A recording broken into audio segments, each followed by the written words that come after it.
की नोटबुक निकालनी है और केमिस्ट्री की नोट वाली शीट निकालनी है, ठीक है। अगर हम फिजिक्स की बात करें, जैसे हमारा पहला लेक्चर फिजिक्स का होता है, उसके हिसाब से अगर हम चलें तो यू नो व्हाट, हम उसके हिसाब से क्या पढ़ रहे हैं, फिजिकल क्वांटिटीज पढ़ रहे हैं जी। क्या पढ़ रहे हैं?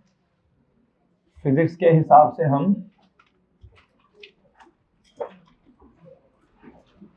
फिजिकल क्वांटिटीज पढ़ रहे हैं। फिजिकल क्वांटिटी में हम बेस एंड डिराइव्ड क्वांटिटीज पढ़ रहे हैं। और ये जो बेस एंड डिराइव्ड क्वांटिटीज होती हैं, इनमें कौन से वाली बेस एंड कौन से वाली डिराइव्ड क्वांटिटी पढ़ी जा रही है? बच्चों प्लीज यार आप बातें साथ बंद करेंगे और फोकस अपना लेक्चर की तरफ रखेंगे, ठीक है जी। कैनी साहब मेरी तरफ ध्यान देंगे प्लीज, इब्राहिम आप भी।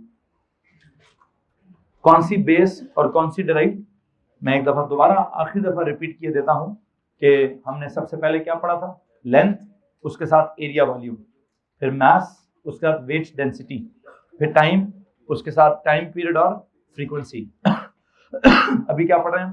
टेम्परेचर एंड उसके साथ क्या, हीट पढ़ेंगे। हीट अपनी एक बहुत बड़ी डिटेल है उसकी, लेकिन देखते हैं हमने क्या करना है क्या नहीं। तो टेम्परेचर एंड हीट, ये वाला चैप्टर आपका कहाँ डेवलप हुआ है? ये हेडिंग आपने कहाँ दी हुई है सर जी? ये वाली हेडिंग हमने फिजिक्स की नोटबुक के अंदर दी हुई है। कौन सी जी? टेम्परेचर एंड हीट वाली हेडिंग हमारी फिजिक्स की नोटबुक में चल रही है, ऐसे ही। अच्छा, जिसमें टेम्परेचर के बारे में हमने बहुत सारी बातें लिखी हैं, या आई थिंक मैंने टेम्परेचर का लेक्चर कल ऑलमोस्ट कंप्लीट कर दिया है। मैंने क्या क्या लिखा है टेम्परेचर के साथ, कॉपी दिखा दें प्लीज। सबसे पहले हमने क्या कहा, इट टेल्स अस अबाउट क्या, द डिग्री ऑफ हॉटनेस या कोल्डनेस ऑफ एन ऑब्जेक्ट। फिर हमने कहा it has no proper definition because it is self explanatory. फिर हमने कहा symbol is capital T, its SI unit is kelvin, its non SI unit is degree Celsius. Kelvin is equal to क्या, Celsius plus 273। ये आपने नहीं लिखा हुआ, you have to write this, आपने वहां लिखना है K is equal to C plus 273। फिर हमने कुछ स्पेसिफिक टेम्परेचर्स को नोट किया। प्लीज बताइए कौन कौन से टेम्परेचर्स को नोट किया। जो टेम्परेचर का स्केल था वो कैसे डेवलप किया, एक लोअर फिक्स्ड पॉइंट डेवलप किया, एक अपर फिक्स्ड पॉइंट डेवलप किया। लोअर फिक्स्ड पॉइंट किसको कहा, मेल्टिंग पॉइंट ऑफ आइस को। अपर फिक्स्ड पॉइंट किसको कहा, बॉइलिंग पॉइंट ऑफ वाटर को। और लोअर फिक्स्ड पॉइंट की वैल्यू क्या अज्यूम की, 0। अपर फिक्स्ड पॉइंट की वैल्यू क्या अज्यूम की, 100। और उसके दरमियान में कितनी लाइनें लगाने का सोचा, 100 लाइनें। तो हर लाइन का क्या मतलब निकला, 1 डिग्री सेल्सियस उसका मतलब निकला। इसको मतलब किसी को प्रॉब्लम है इस बात से? तो जैसे हमने हर यूनिट में, सॉरी हर क्वांटिटी की जो 1 यूनिट है उसको समझा हुआ है, तो यहाँ इसी तरह हमें टेम्परेचर की भी 1 यूनिट को समझना चाहिए। किसी को मसला इस बात से? लेंथ की जो 1 यूनिट होती है क्या होती है, 1 मीटर। मास की जो 1 यूनिट है वो क्या है, 1 kg। टाइम की जो 1 यूनिट है वो क्या है, 1 सेकेंड। इसी तरह टेम्परेचर की जो हमने भी 1 यूनिट पढ़ी वो क्या पढ़ी है, वो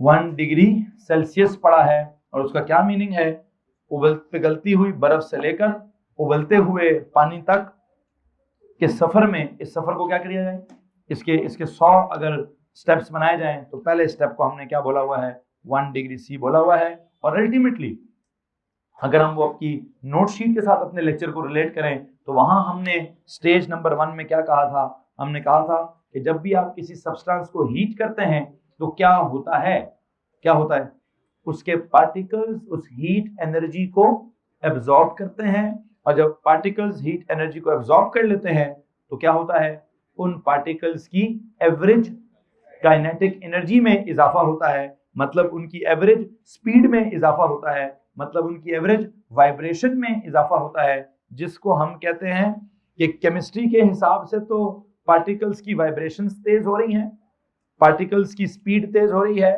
पार्टिकल्स की एवरेज काइनेटिक एनर्जी ज्यादा हो रही है। लेकिन फिजिक्स के हिसाब से क्या हो रहा है, सर जी टेम्परेचर बढ़ रहा है। तो हमने कहा एंड पे टेम्परेचर वाले कॉलम में हमने आखिरी बात क्या लिखी, it is such a quantity that is related to क्या, that is directly related to क्या, average kinetic energy of the particles in a substance. यहाँ इस जुमले पर जाकर मैंने क्या किया, इधर देखो भाई, इधर देखो भाई, इस जुमले पर जाकर हमने क्या किया है, इस जुमले पर हमने टेम्परेचर वाले कॉन्सेप्ट को कंप्लीट करने की कोशिश की है। और अब उसके पैरेलल में आपके पास हीट वाला कॉन्सेप्ट है। हम देखते हैं, मैं आपको फिजिक्स की कॉपी में पहले हीट के साथ कुछ नोट्स लिखवाना चाहता हूं। प्लीज फिजिक्स की कॉपी पे जाएं।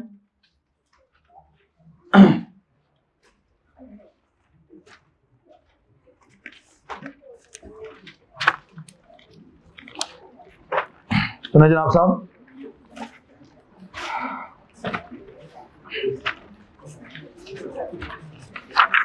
क्या लिखना है जी हमने हीट के साथ?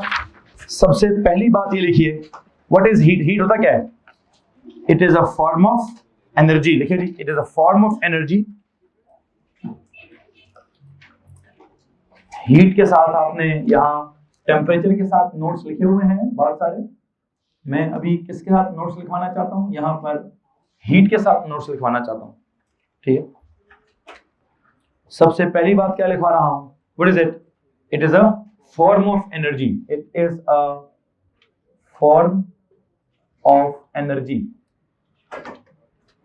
अच्छा जी, अब ये जो मैं एनर्जी का लफ्ज लिख रहा हूं, मेरा आपसे एक सवाल है। वैसे एनर्जी की अगर आप याद करें, वैसे तो मैंने आपको सबसे पहले जब फिजिक्स की बेसिक डेफिनेशन लिखवाई थी, किसी को मालूम है फिजिक्स की बेसिक डेफिनेशन क्या थी? किसी को याद है? Physics is the study of matter and energy. ये वाला जुमला याद है? What is it? Is the study of matter and energy. वहां मैंने शायद मैटर के बारे में कुछ समझाया हो और शायद एनर्जी के बारे में भी कुछ समझाया हो। मैंने वहां एनर्जी के बारे में अगर कुछ समझाया है तो वहां शायद एनर्जीज के नाम पढ़ाए होंगे, है जी? हुआ ऐसा कुछ जिक्र? एनर्जीज का कोई जिक्र नहीं हुआ, एनर्जी के बारे में कोई बात ही नहीं हुई। चलो जी, खड़े में गई। फिर हम क्या कहते हैं, मैं बाकी तमाम एनर्जीज का जिक्र नहीं करना चाहता। मुझे लगा मैंने आपके साथ एनर्जीज का जिक्र किया होगा। अगर किया होता तो कौन कौन सी एनर्जी का जिक्र किया होता?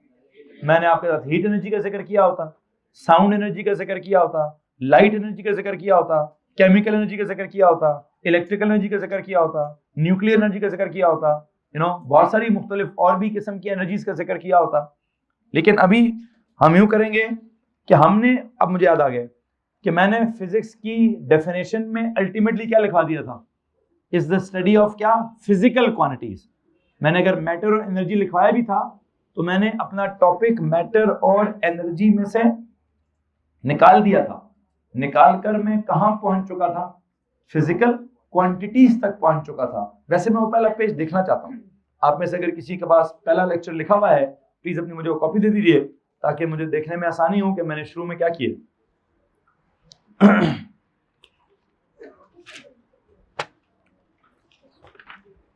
आई थिंक हमने सीधा सीधा ही क्या लिखा हुआ है, हमने यहाँ पे मैटर और एनर्जी की डेफिनेशन ही लिखी थी, है जी? कोई और मुझे कॉपी दिखाएंगे प्लीज? हमने कहा science is the study of nature वाली बात, नेचर में से एवरीथिंग अराउंड अस वाली बात, फिर उसमें से मैटर वाली बात, फिर हाँ बस ठीक है, फिजिकल क्वांटिटीज वाली बात की। ठीक है जी, ओके जी। सो हमने फिजिक्स को डिफाइन कैसे किया हुआ है? हमने फिजिक्स को सिंपली ऐसे डिफाइन किया था, it is the study of क्या क्या जनाब साहब? Physical quantities. ठीक है, कोई बात नहीं। इसका मतलब मैं कुछ और सोच रहा था कि शायद मैंने आपको क्या बताया है कि physics is the study of matter and energy, और मुझे लगा कि इंट्रोडक्शन में कहीं ना कहीं एनर्जी के ऊपर बात हुई भी है, तो अभी ख्याल आया कि आपके साथ एनर्जी के ऊपर आज से पहले कभी कोई बात नहीं हुई भी। आज हम पहली दफा किसी भी किस्म की एनर्जी का जिक्र कर रहे हैं। तो अगर हम किसी भी किस्म की एनर्जी का जिक्र पहली दफा कर रहे हैं, प्लीज आप सबसे गुजारिश है कि अपनी अटेंशन मेरी तरफ रखिएगा। आपको कुछ लिखवा भी नहीं रहा तो ना नीचे देखने की जरूरत है, ना लेफ्ट और राइट पे देखने की जरूरत है। आपको मेरी तरफ फोकस करने की जरूरत है। समझ आ रहा है तो हाँ हाँ करने की जरूरत है, नहीं समझ आ रहा तो यूं यूं करने की जरूरत है। तो बराए मेहरबानी अटेंशन जरा मेरी तरफ रखेंगे जी। सो क्या बता रहा हूं, एनर्जी का जिक्र कर रहा हूं आपसे, और पहली दफा एनर्जी का जिक्र कर रहा हूं। आपकी इतला के लिए अर्ज है कि एनर्जी क्या चीज होती है। इससे पहले कि मैं इस एनर्जी को समझाऊं, मैं जनरली बताना चाहता हूं कि व्हाट इज एनर्जी। एनीवन, किसी को पता है कि सर एनर्जी को जनरली व्हाट इज एनर्जी? जी एनीवन जनाब? नो। आप में एनर्जी है, इसका क्या मतलब है? अगर किसी में एनर्जी हो तो इसका क्या मतलब है? हाँ जी, हम क्या कर सकते हैं? हम कोई काम कर सकते हैं। जी पुत्र, आपको समझाना चाहते हैं? हाँ, वो कहते हैं sir ji, it is the ability to do work. If someone has an energy it means it can do work. ठीक है जनाब साहब। अब वर्क क्या होता है? लो जी, एनर्जी को समझाने के लिए आपने क्या कह दिया? Ability to do work. तो फिर वर्क क्या होता है जी? मूवमेंट। चले वर्क तो वैसे अगली क्वांटिटी है, मैं अभी वर्क नहीं समझाना चाहता, मैं वर्क के चक्कर में बहुत आगे चला जाऊंगा। आई थिंक मैं इस डेफिनेशन को ही नहीं कैरी करता, it is the ability to do work. मैं कहता हूं, बल्कि एक और काम करते हैं, मैं जनरल फॉर्म ऑफ एनर्जी पढ़ा ही नहीं रहा। मैं क्या पढ़ा रहा हूं बेटा? मैं स्पेसिफिक फॉर्म ऑफ एनर्जी पढ़ा रहा हूं। तो क्या करते हैं, लेफ्ट राइट की एनर्जीज का जिक्र। अगर मैंने आपको जनरल फॉर्म ऑफ एनर्जी पढ़ाया तो हम किधर निकल जाएंगे? हम बहुत ज्यादा आगे पीछे निकल जाएंगे। उसमें तो फिर बहुत सारी किस्में आ जाएंगी ना। मेरा तो टॉपिक टेम्परेचर से रिलेटेड है, मेरा तो टॉपिक स्टेट्स ऑफ मैटर से रिलेटेड है, मेरा तो टॉपिक हीट से रिलेटेड है। तो मुझे सिर्फ किस पे बात करनी चाहिए? मुझे लगता है कि मुझे सिर्फ और सिर्फ हीट एनर्जी पे बात करनी चाहिए। ये किस किस्म की एनर्जी है, इसका क्या ताल्लुक है, इसका क्या सीन है? तो मुझे लगता है ये वो एनर्जी है जिसका ताल्लुक है पार्टिकल्स के साथ। किसके साथ है भाईजान? तो हमने कहा it's a form of energy. मैं इसके आगे क्या लिखवाना चाहता हूं? दैट इज एसोसिएटेड विद क्या? With the particles in a substance. It's a form of energy that is associated with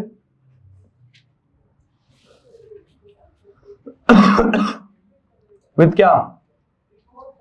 with the particles of क्या? with the particles in a substance, या with the particles of a substance।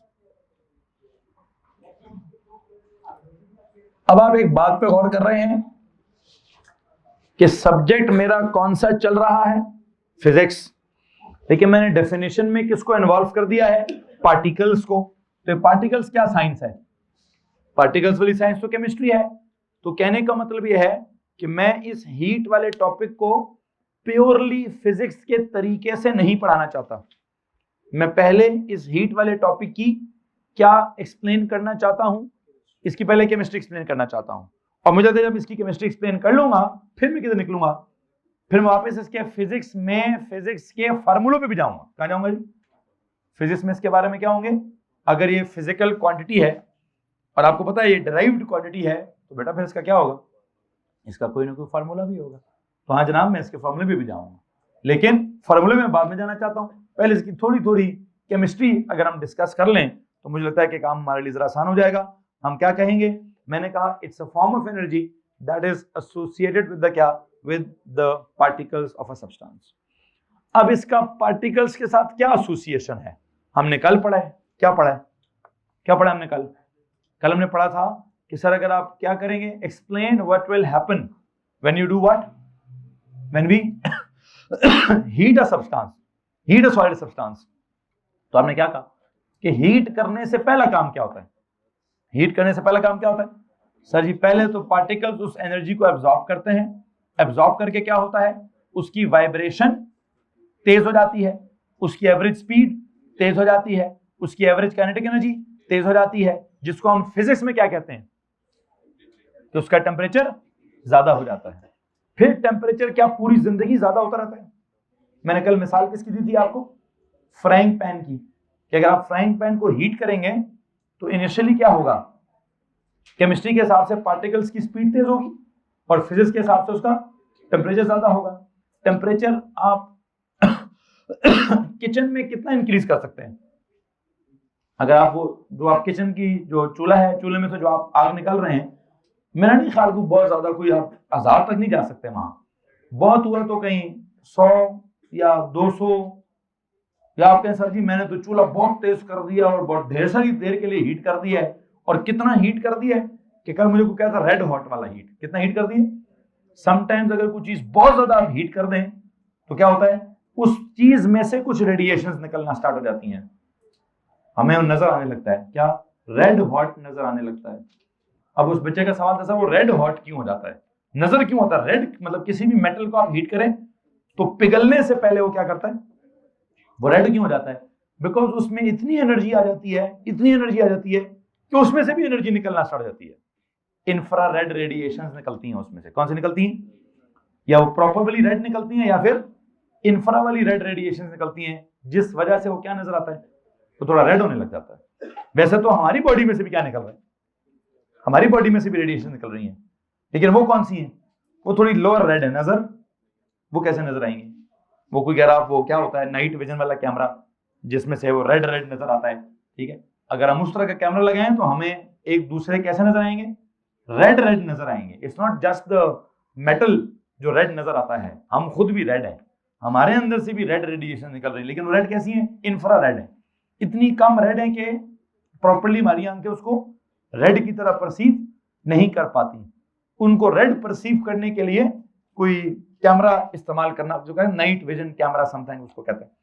तो कहने का मतलब ये है कि हर वो ऑब्जेक्ट जिसका टेम्परेचर रूम टेम्परेचर से ज्यादा है, मिसाल के तौर मेरा टेम्परेचर क्या 37 डिग्री है ना, तो रूम टेम्परेचर कितना है, तो मैं रूम टेम्परेचर के मुकाबले में क्या हूं, हॉटर ऑब्जेक्ट हूं, तो मेरे मुझसे क्या निकलेगा, रेडिएशंस निकलेंगी किधर, बाहर की तरफ, ठीक है।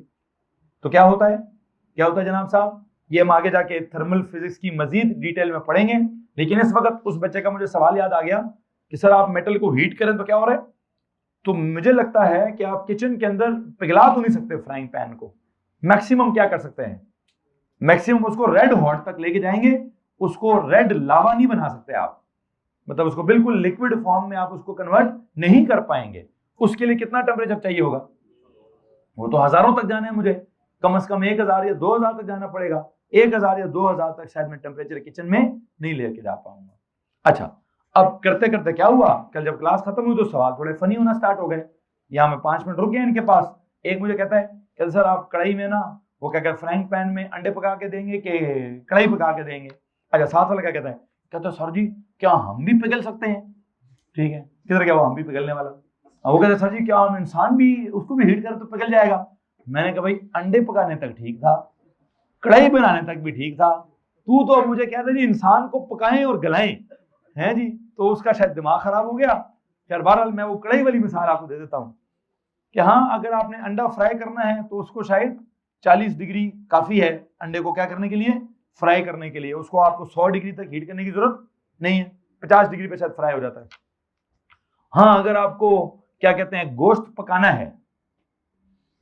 है, मैंने उसको मेल्ट करने का आज तक किसी शेफ ने गोश्त को मेल्ट नहीं किया होगा, मेरा नहीं ख्याल, ठीक है, इतना ज्यादा उसको आई थिंक गोश्त को मेल्ट करना कितना टेम्परेचर चाहिए होगा, मेरा हजारों में ही चाहिए होगा। तो जो आप कढ़ाइयां पका रहे हैं उसमें भी आप गोश्त को गला रहे हैं, क्या कर रहे हैं उसमें, क्या करते हैं नहीं, गोश्त को मेल्ट नहीं करते, क्या करते हैं जस्ट इतना सॉफ्ट करते हैं कि हमारे दांत उसको चबा सके। मेरी बात आपको समझ आ रही कि नहीं आ रही, या अगर उसके अंदर कोई जरासीम शरासीम है तो हम उनको मार इतना हीट करते हैं हम उसको। अब बेशक आप प्रेशर कुकर में कर दें कि सर हमने तो कढ़ाई बनाने से पहले उसको सही तरह क्या कहते हैं क्या किया, प्रेशर कुकर में डाल के उसको क्या बोलेंगे सॉफ्ट किया है या उबाला है, नहीं उबाला भी नहीं कहेंगे, हैं टेंडर करने की कोशिश की है, जो भी खाना खाना पकाता है उसको पता होगा क्या किया है।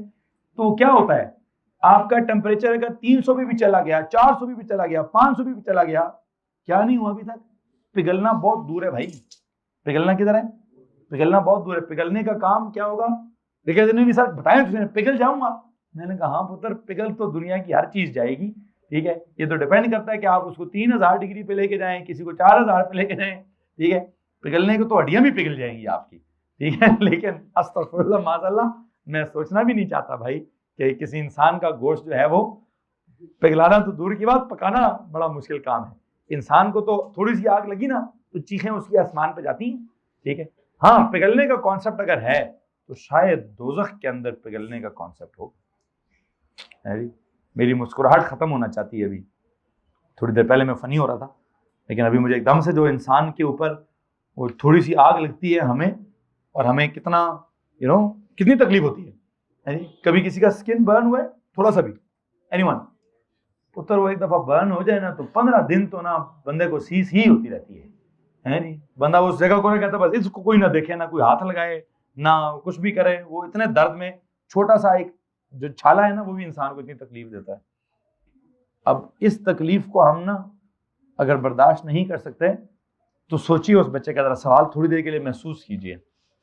मैं नहीं चाहता था कि हम उसको महसूस करें, हाँ जमीन पे तो नहीं महसूस कर सकता, लेकिन अगर आसमान पे अल्लाह ना करे हम फेल हो गए, ठीक है, और अल्लाह ने हमें जहन्नुम में डाल दिया, तो उसके टेम्परेचर के बारे में तो शायद सूरज भी उससे भी बहुत ज्यादा टेम्परेचर होगा, तो उस टेम्परेचर पे बेटा हम पिघलेंगे ही पिघलेंगे। और अल्लाह कहेगा एक दफा पिघल के तुम्हें छोड़ूंगा नहीं मैं, क्या होगा, अल्लाह दोबारा बना देगा, चलो फिर पिघलो उसको। वहां एक कॉन्टिन्यूस किस्म का अजाब होगा। वहां कुरान में एक आयत है बड़ी, मतलब बड़ी डरा देने वाली आयत है। लाइक मैं जब भी उसको पढ़ता हूँ तो मैं ना बड़ा परेशान हो जाता हूँ और हमेशा अल्लाह से अपनी माफी मांगता हूँ, अल्लाह मेरे गुनाह माफ कर दे, मैं नहीं जाना चाहता जहन्नुम में। कुरान की एक आयत है, अल्लाह ताला फरमाते हैं कि डरो उस दिन से जिस दिन तुम मौत मांगोगे। क्या मांगोगे? और उस दिन तुम्हें कहा जाएगा आज एक मौत नहीं, आज 1000 मौतों को याद करो। ठीक है, इसका मतलब क्या है कि वहां पहले तुम्हें मारा जाएगा, फिर मतलब दर्द और तकलीफ देकर पहले तुम्हें मारा जाएगा, फिर क्या होगा, फिर तुम्हें दोबारा जिंदा कर दिया जाएगा, फिर क्या होगा, फिर तुम्हें दर्द और तकलीफ देकर मारा जाएगा, फिर क्या किया जाएगा। लगा एक मौत क्यों याद करता है? अल्लाह कहता है फिर आप 1000 मौतें याद कर। अब हर लम्हे तुझे मौत दूंगा, फिर तुम्हें मौत तो इसलिए कि अल्लाह ताला खत्म ही कर दे यार, टेंशन ही खत्म कर दे। तो अल्लाह कहते नहीं नहीं नहीं, आप कैसे टेंशन कैसे खत्म कर दूं तुम्हारी। ठीक है, तुम्हें मौका दिया था, तुम्हें जिंदगी दी थी, तुम्हें एक अपॉर्चुनिटी दी थी, तुम्हें सही और सीधा और गलत रास्ता तुम्हारे सामने था, तुमने खुद सेलेक्ट किया। मैंने तो तुम्हें नहीं कहा था, मैं तो तुम्हें कहता रहा, तुम्हारे इर्द गिर्द बहुत सारे लोग तुम्हें समझाते रहे, तुम्हारे माँ बाप तुम्हें समझाते रहे, तुम्हारे उस्ताद तुम्हें समझाते रहे, तुम्हारा माशरा तुम्हें बताता रहा कि यार ये गलत बात है, ये सही बात है, इस पे चलना चाहिए, इस पे नहीं चलना चाहिए।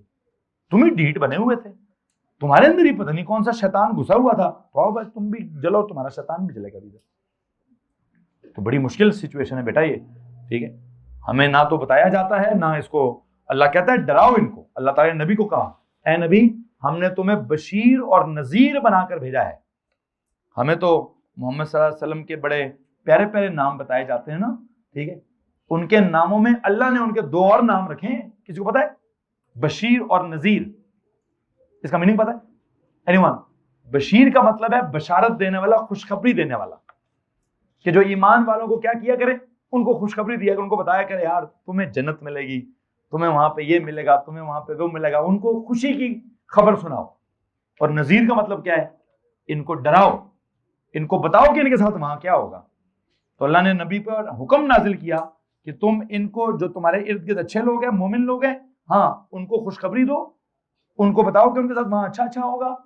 और अगर तुम्हारे इर्द गिर्द को बुरे लोग हैं तो उनको जरा डराओ, उनको समझाओ तुम्हारे साथ वहां होगा क्या। ठीक है, तो मैं भी उसी तरह की एक नबी की सुन्नत पर चलते हुए आपको बता रहा हूं कि हाँ अगर अच्छे काम करोगे, अच्छे इंसान बनोगे, बुरी बातों से बचोगे, बुरी चीजों से लड़ोगे और अपने इर्द गिर्द जो बुराई है उसको खत्म करने की कोशिश करोगे, अच्छे मोमिन बनोगे, अच्छे मुसलमान बनोगे, तो अल्लाह ताला ने आपके लिए बहुत बड़ा इनाम रखा हुआ है। वो इनाम यहाँ जमीन पे कोई चीज मैच नहीं कर सकती उसको, यहाँ जमीन में कोई फिनोमेना उसको मैच नहीं कर सकता। ठीक है, कोई भी दुनिया का गिफ्ट ऐसा नहीं हो सकता कि जो अल्लाह के गिफ्ट को मैच कर जाए, जो अल्लाह ताला गिफ्ट देना चाहते हैं आपको क़यामत वाले दिन। ठीक है, और वो क्या गिफ्ट है? वो जन्नत है। और जन्नत में क्या है? जन्नत में फुल अथॉरिटी है to do anything you want, to create anything you want, to spend your time किसी भी तरीके से जैसे आप चाहते हैं।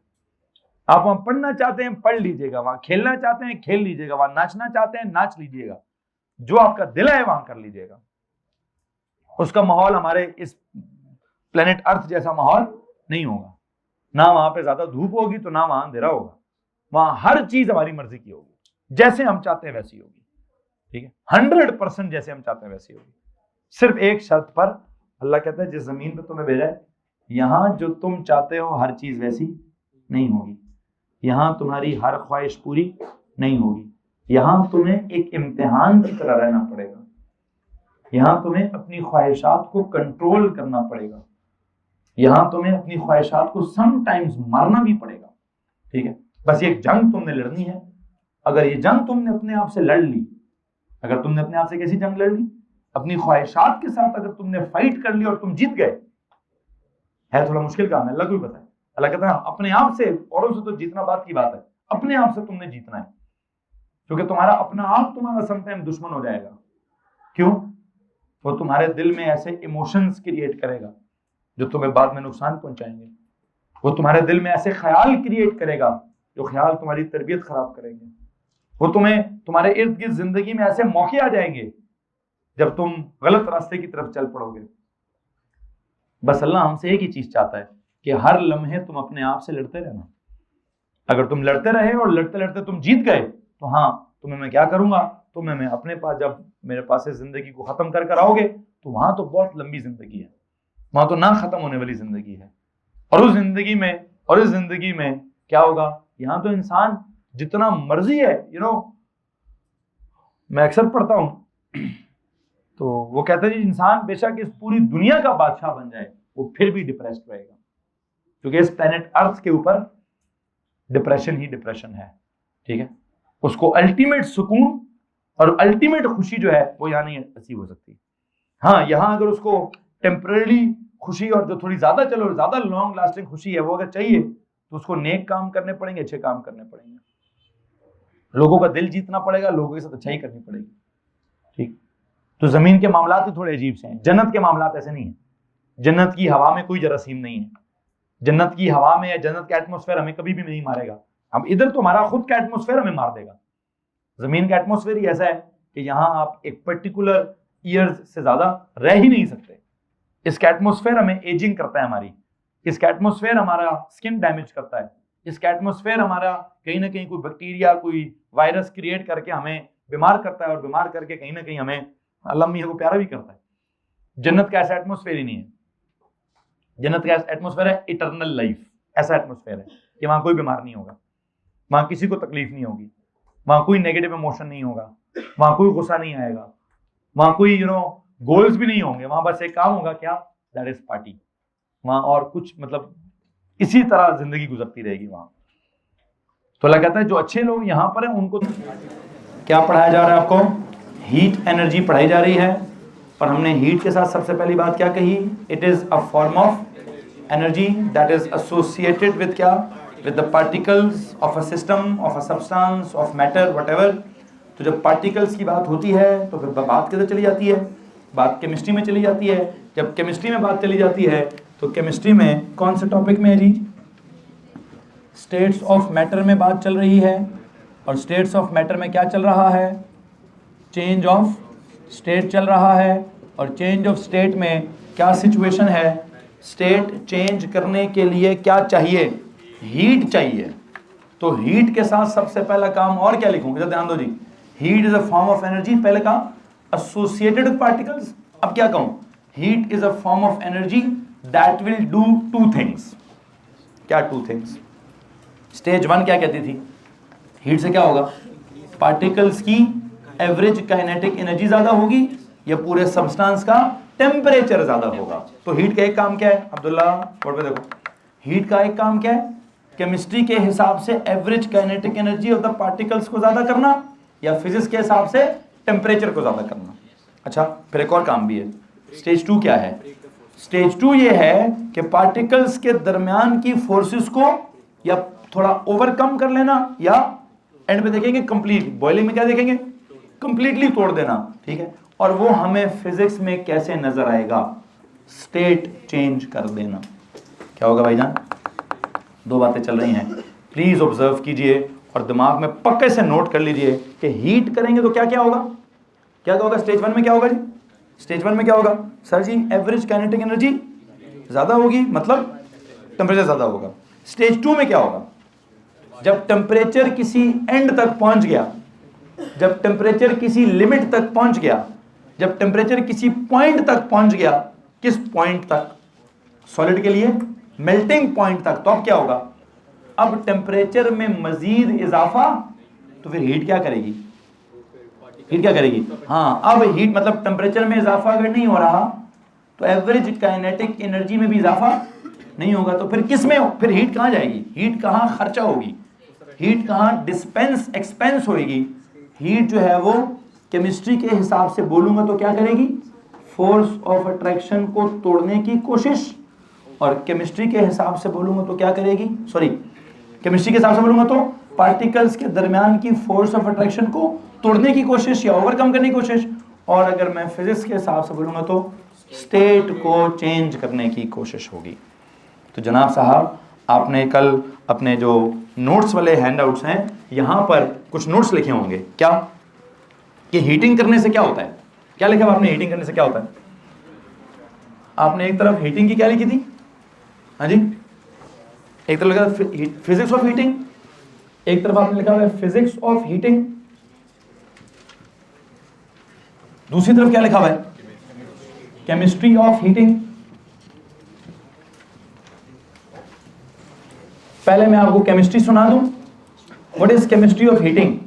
हीट करने से क्या होता है, या तो increase in the what, in the average kinetic energy of the particles, या फिर क्या, या फिर इट विल क्या, इट विल ओवरकम या ब्रेक द फोर्स ऑफ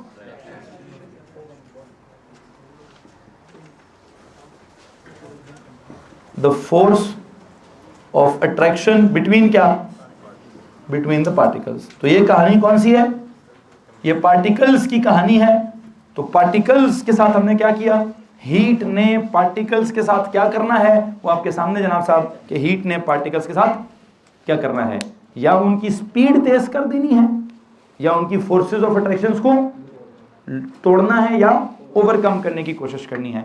उसी बात की फिजिक्स क्या है कि सर जब पार्टिकल्स की एवरेज काइनेटिक एनर्जी ज्यादा हो रही होती है तो उस वक्त असल में क्या हो रहा होता है, increase in the temperature, increase in the क्या होता है, टेम्परेचर ऑफ द, क्या करूं, पार्टिकल्स या सब्सटेंस, पूरे सब्सटेंस का टेम्परेचर होगा, टेम्परेचर ऑफ द सब्सटेंस। अच्छा, और अगर टेम्परेचर बढ़ते बढ़ते किसी मुकाम तक चला जाए तो यहां दूसरा काम क्या हो रहा है, जब ये फोर्स टूट रही है तब क्या हो रहा है, तब वो क्या करता है जी, तब वो चेंजेस द स्टेट फ्रॉम कहां से कहां, सॉलिड टू, अगर इस वक्त सॉलिड की बात हो रही है तो सॉलिड टू लिक्विड का काम चल रहा होगा।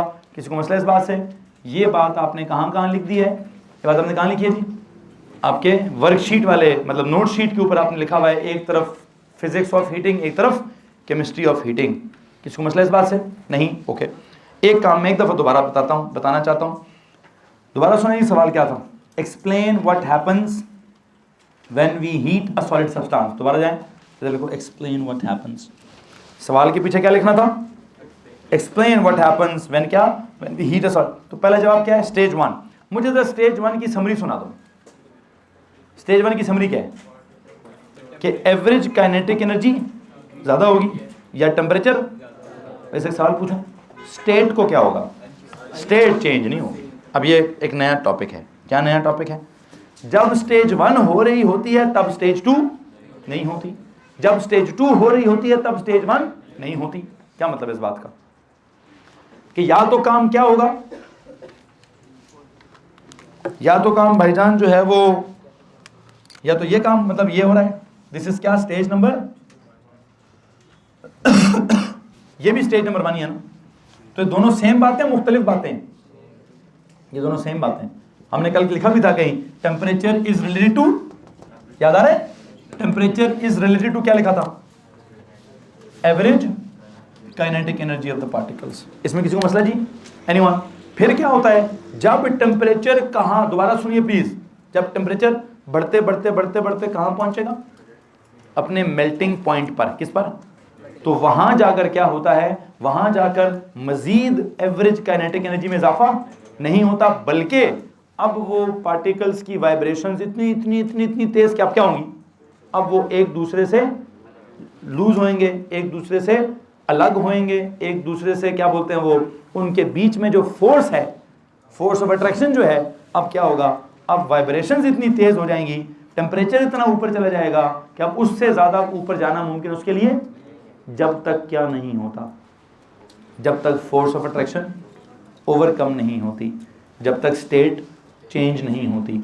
अब ये दूसरी स्टेज जो है, ये कौन सी स्टेज है जी? Sir ji this is stage number 2, जिसमें क्या होता है, केमिस्ट्री के मुताबिक पार्टिकल्स के बीच की फोर्सेस टूटती हैं और क्या कहते हैं, फिजिक्स के मुताबिक क्या नजर आता है? सर जी स्टेट चेंज होती हुई नजर आती है। इसमें अगर किसी को मसला है तो प्लीज हाथ खड़ा कर दीजिए।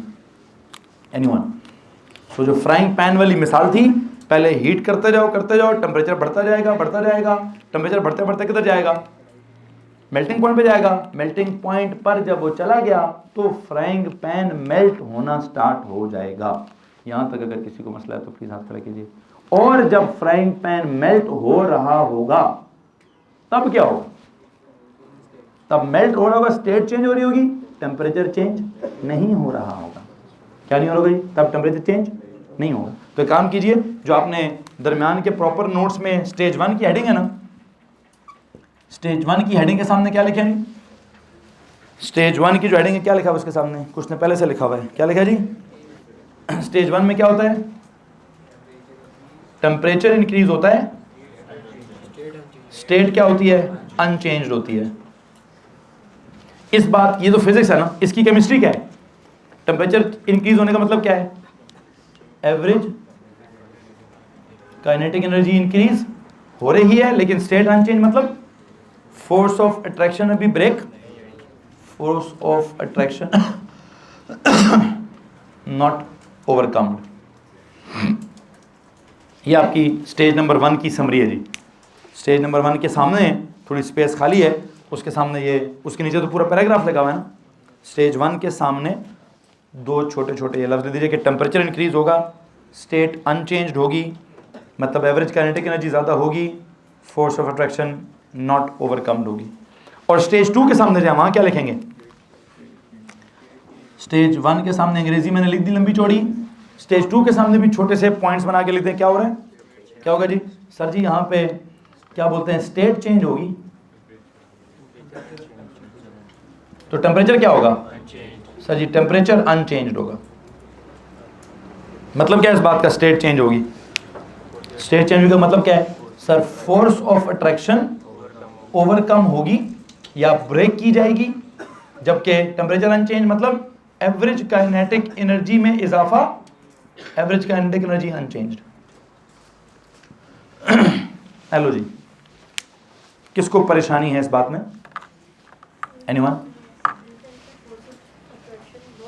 बेटा टेम्परेचर बढ़ेगा तो मतलब एवरेज काइनेटिक एनर्जी बढ़ेगी। ये दो बातें आपस में जुड़ी हुई हैं। कौन सी वाली? ये वाली। ये एक ही बात है ना, ये 2 बातें हैं, बस एक ही बात की फिजिक्स, एक ही बात की केमिस्ट्री। ये क्या लिखा है? State unchanged. What does it mean? State change नहीं हो रही तो भी फोर्स हमने नहीं तोड़ी, force of attraction not overcomed. ठीक है। और स्टेज 2 में जब टेम्परेचर किधर चला जाता है, मेल्टिंग पॉइंट पे चला जाता है, तब टेम्परेचर मजीद चेंज नहीं होता, मतलब एवरेज काइनेटिक एनर्जी मजीद चेंज नहीं होती। तो फिर क्या होता है? सर जी फिर स्टेट चेंज होती है, मतलब फोर्स ऑफ अट्रैक्शन जो है वो ओवरकम की जाती है। यहाँ तक अगर किसी को परेशानी है तो प्लीज़ प्लीज़ प्लीज़ हाथ खड़ा कर दीजिए जी।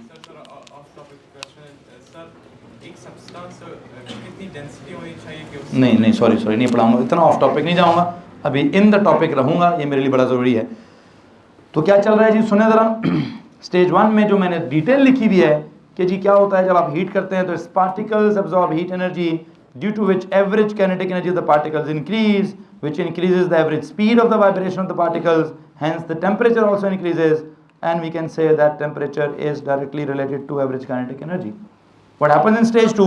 A stage comes when the average speed of the particles is so high that it overcomes the forces of attraction between the particles, due to which the tightly packed particles convert into क्या?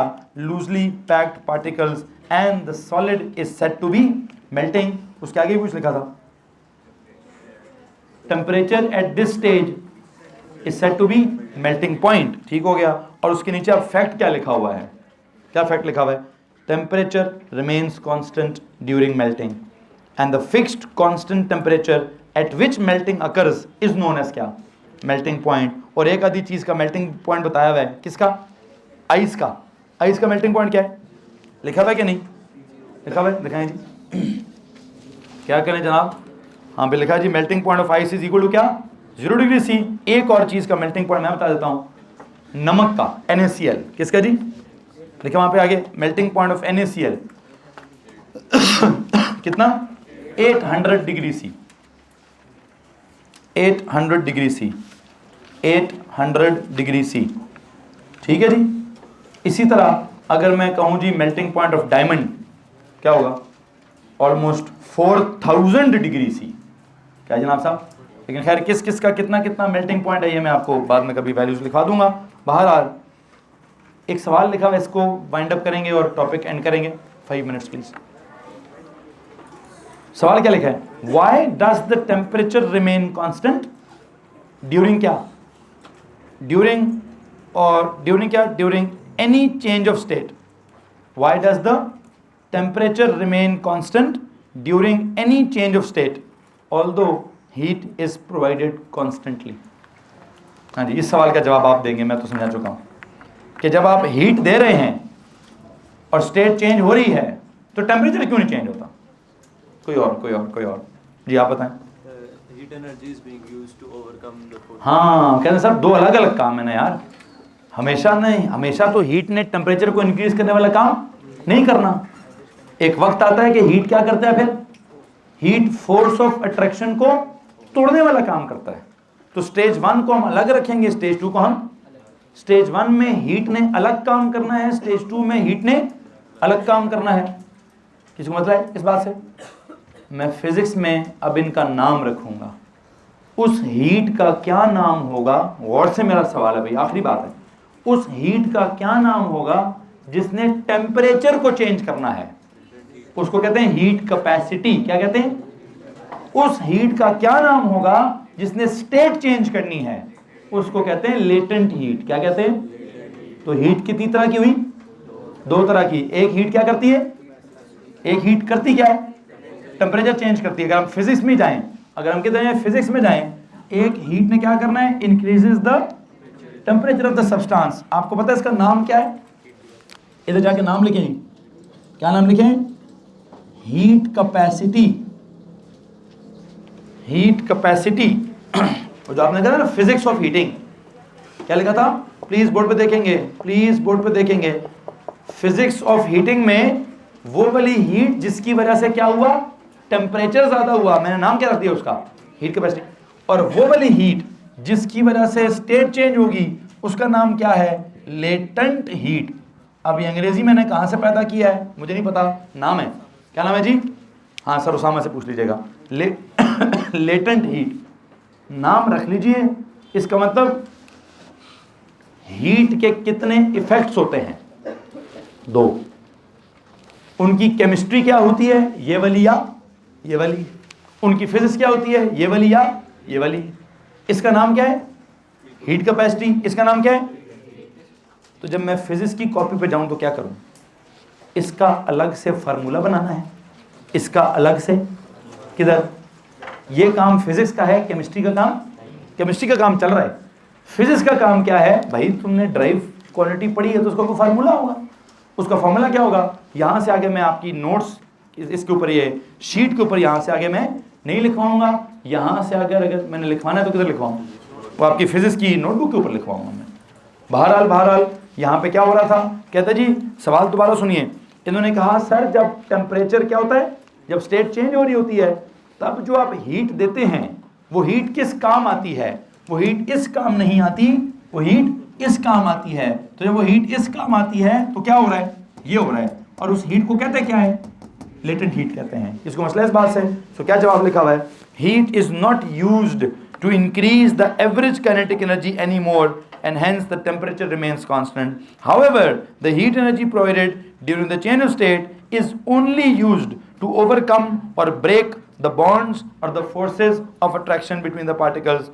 The temperature does not change until the last pair of particles is separated from each other. हाँ, जब सब अलग हो गए, पूरी state change होगी, फिर दोबारा क्या होगा? फिर दोबारा लिक्विड का क्या होगा? फिर दोबारा लिक्विड का टेम्परेचर इंक्रीज होगा। कब तक? जब तक क्या नहीं आता? जब तक बॉइलिंग पॉइंट नहीं आता। आज जब फिर बॉइलिंग पॉइंट आ गया तो क्या होगा, अब फिर टेम्परेचर कांस्टेंट हो जाएगा, तो हीट क्या करेगी, फोर्सेस ऑफ अट्रैक्शन को अब सिर्फ ओवरकम नहीं करेगी, कंप्लीटली क्या करेगी, ब्रेक करेगी, पार्टिकल्स को एक दूसरे से बिल्कुल क्या करेगी, दूर दूर करेगी। ये कौन सा प्रोसेस होगा, बॉइलिंग हो रही होगी, क्या हो रहा होगा। तो खैर बहरहाल बॉइलिंग हमारे अगले पेज पे कहानी लिखी हुई है। इससे पहले कि मैं बॉइलिंग पर जाऊं, एक दो बच्चों के सवाल थे जो शायद मैं नहीं ले सका। मानूर, आपने हाथ खड़ा किया था।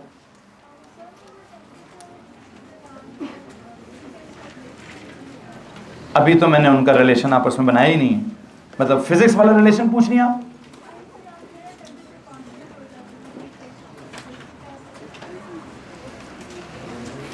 मुझे तो लगता है मैंने सारा इसने कर दिया। खैर मैं एक जुमला दे देता हूँ।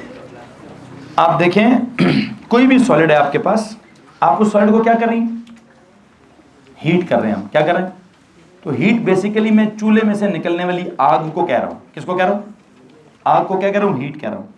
उस हीट से जिस भी ऑब्जेक्ट को आप हीट दे रही हैं, वो जो आग जिस ऑब्जेक्ट को मिल रही है, उस ऑब्जेक्ट को क्या होता है, एक काम होता है कि दो काम होते हैं, दो काम होते हैं। इकट्ठे इकट्ठे होते हैं कि अलग अलग होते हैं, अलग अलग होते हैं। पहले क्या होता है उसके साथ, हाँ ऊंचा ऊंचा, या पहले तो उनके पार्टिकल्स की काइनेटिक एनर्जी, मतलब फिजिक्स में मतलब, तो बस पहले उसका पहला काम क्या हो रहा है, हीट की वजह से वो हीट अप हो रहा है। तो हीट अप का मतलब क्या है, टेम्परेचर ज्यादा हो रहा है।